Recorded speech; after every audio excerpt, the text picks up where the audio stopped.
got Elizabeth from Nashville. What's going on, Elizabeth? How can we help today?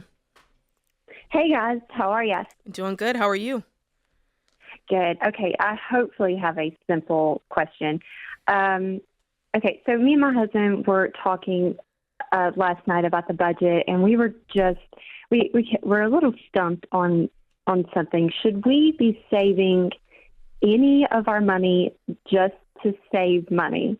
Like, we do have some things we'd like to save for, and we're putting money aside for that. But should we be saving money just to save money?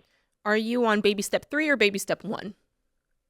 So we have the emergency fund, $15,000. Our monthly expenses are about $3,000. We have $1,000 in a separate fund that like all the bills come out, and that $1,000 is basically like zero. We're investing 6%.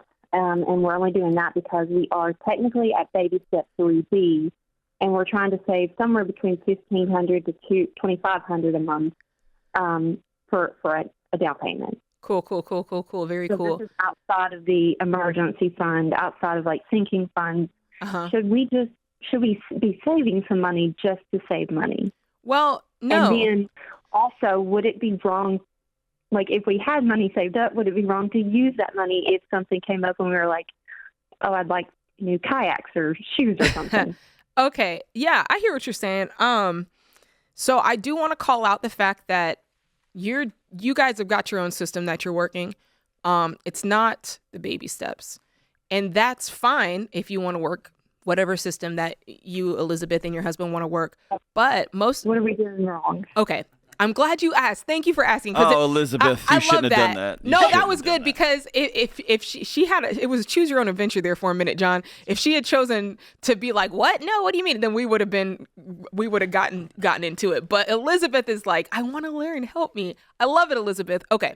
So here's what I'll call out. You really only need that $1,000 saved starting out. That's baby step 1, your starter emergency fund. That's a barrier between you and life. 56% of Americans don't have anything. They can't cover $1,000 emergency. So by you just having that $1,000, you have set yourself up so far ahead of society. So that's thing 1. Thing 2, do you guys have debt?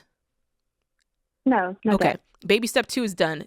That's wonderful. Baby step 3, it said that you said you had $1,500 set aside somewhere. 15,000. Oh, 15,000. 15,000. Yeah. Oh, sweet. And then you said you had another fund of $1,000. Okay, so we're getting there. Okay, and then The 3B. 1,000 is just like if we have the 1,000 in there is just like a buffer between like if something happens and we don't want to touch the emergency fund. So it's an emergency fund for your emergency fund. Yeah, that's where all the bills come out, and so like if something happens, I see. Yeah, it's just It's like a little buffer. cushion. Yeah, I'm not going to yell at. I'm yeah. not going to yell at you for that. I'm not. I get it. Some people do it. I probably wouldn't do it. You got $15,000, but I get it. I'm not going to yell at you about that. Are you guys saving up for a house? I want to go in debt again. I got you. Yeah, that's where we're at. We're at baby step 3B. Okay, so technically you're not at baby step 4 yet, so I don't know that I would be contributing to, investing just yet. If you're in 3B and you're trying to like kick this thing out.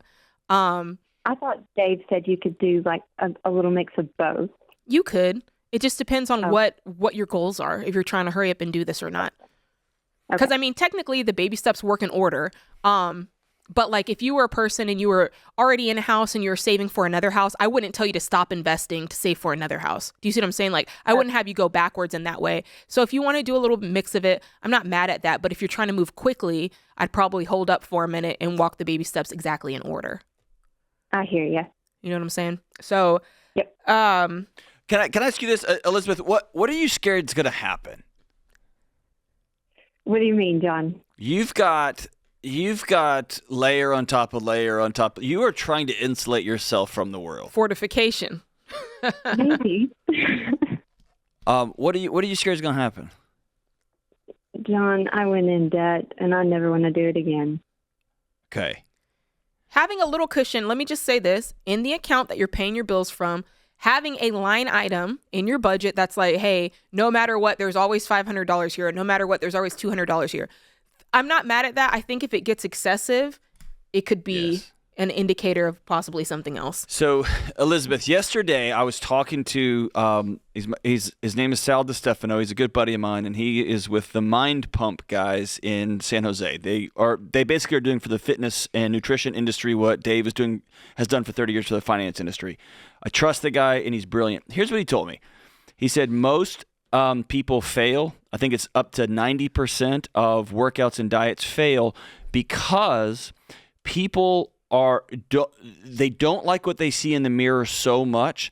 They are exercising because they hate themselves. And so exercise becomes a form of punishment for how I look, for how I've eaten.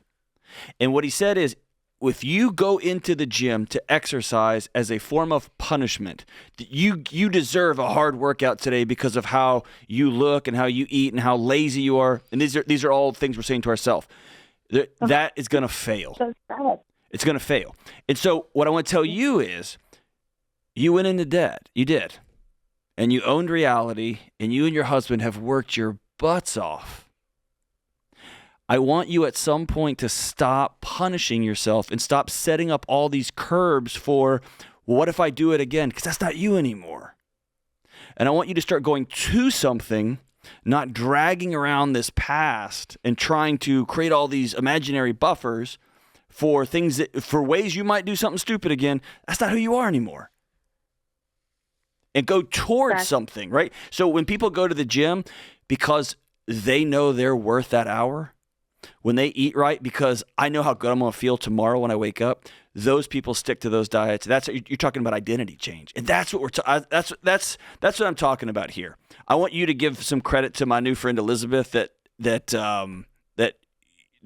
your past. You've been there, and we're gonna follow these baby steps all the way to the end, and we're gonna wake up millionaires in a few years because we started going towards something.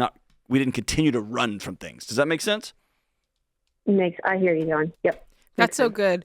Elizabeth, you're doing everything right. John, I love what you just said. You're talking to me on that. Elizabeth, he was talking to both of us on that one. I appreciate the call. Hey, if you want to buy, Elizabeth, if you want to buy kayaks, save up some money and buy some kayaks. Go kayaking. Yeah. You're out of baby step 2. Do a little something. And you got your baby step 3 done. You can do a little. You can buy organic diapers. You can buy kayaks. I still don't even know what that means. But get them anyway.